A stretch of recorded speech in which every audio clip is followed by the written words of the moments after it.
Maraming salamat po Lola sa pagmamahal, pag-aalaga, sa pagiging mabait sa akin, sa mga kapatid ko, mga pinsan, kila mama, kila papa, sa aming lahat. Hindi man lang po ako nakapagpaalam sa inyo sa huling pagkakataon, hindi ko man lang po kayo nakita. Mananatili naman po kayo dito sa aking puso, sa aking isipan, at sa aming mga alaala.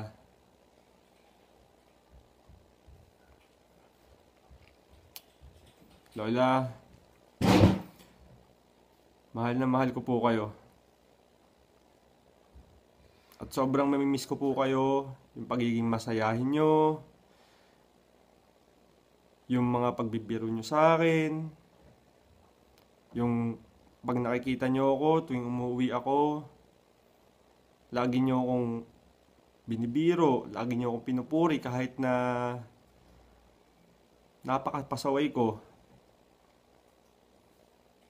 Minsan hindi kayo naging masama sa akin. Napakabait nyo pong lola sa akin.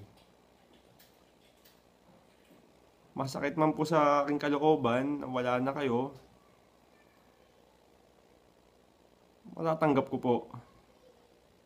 Dahil alam ko naman po, nasa mas mabuting kalagayan na kayo ngayon. Lola,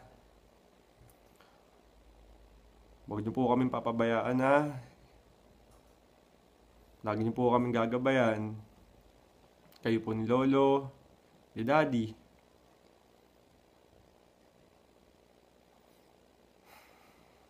Lola, paalam po.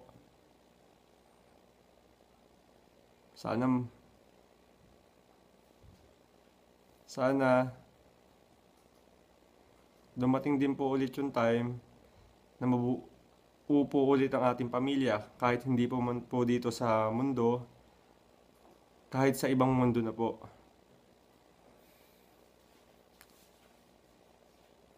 Maraming salamat po ulit Lola sa mga binigay niyong alaala, sa pagmamahal. Hindi ko po kayo makakalimutan Lola. Mahal na mahal ko po kayo. Paalam po.